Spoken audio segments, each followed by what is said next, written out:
En 2011, le service départemental d'incendie et de secours des Landes s'est doté d'un caisson d'entraînement d'extinction des feux de structure. Chaque brûlage est différent, donc il faut qu'on soit en mesure de pouvoir s'adapter en fonction du combustible, du temps. Vous essayez de rester très concentré pendant l'heure qui est consacrée à l'exercice. Tout ce que vous voyez, vous essayez de bien l'enregistrer dans votre tête, des images, des choses bien particulières, de façon à ce qu'après, quand on décidera de la fin de l'exercice, on puisse tous ensemble en discuter et que vous nous fassiez remonter un petit peu votre ressenti, ce que vous avez vu, et puis nous peut-être permettre d'éclaircir 2-3 petits points qui prêteraient à confusion. Il y a quelques années encore, ce type de formation se faisait en allumant des feux dans des bâtiments voués à la destruction ou en s'appuyant sur la connaissance des aînés. L'intérêt de mettre en œuvre des sites comme le caisson ou l'espace enfumé, etc., c'est de les mettre en situation concrète de ce qu'ils rencontreront demain.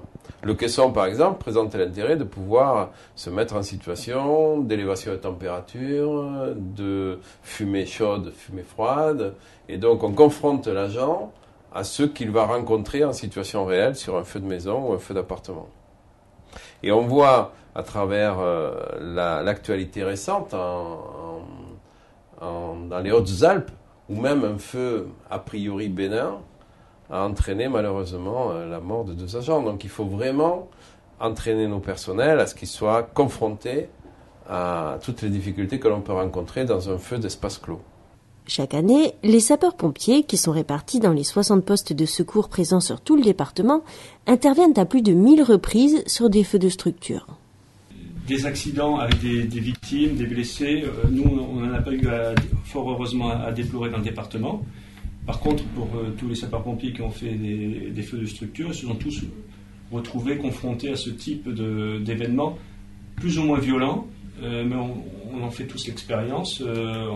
En ouvrant une porte, des précautions à prendre, puisqu'on va avoir vraiment une température très forte et des réactions qui peuvent être très violentes et qu'on peut observer. On parle du retour de flamme, par exemple.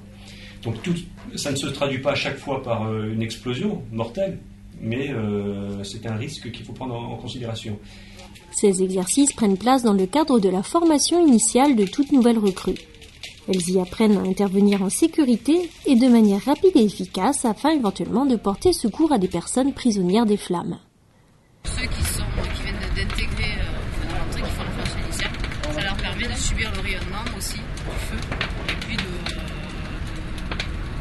visualiser le feu parce que on est tous d'accord que le feu c'est quelque chose qui nous attire, qui nous hypnotise. Ça fait visualiser ça aux stagiaires, ils en ressortent, ils sont contents d'avoir vécu cette journée, mais surtout on est efficace, parce que je pense qu'ils repartent en se disant c'est bon, je vais pouvoir utiliser ces techniques dans une prochaine intervention. Cette formation des sapeurs-pompiers est d'autant plus importante que leurs interventions risquent d'être compliquées par les nouvelles normes environnementales des habitations.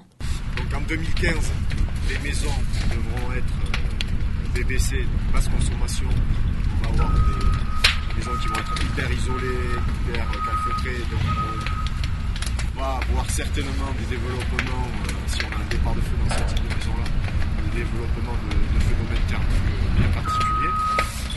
Mais aussi à partir de 2015, il faudra que toutes les habitations soient dotées de détecteurs de fumée.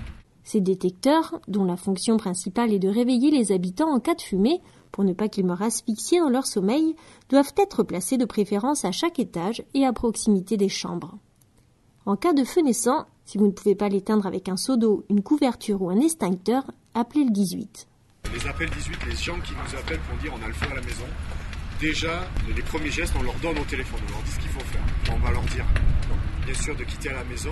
Si le feu est localisé dans une pièce, dans une chambre, on va leur demander s'ils peuvent de fermer la porte de cette chambre.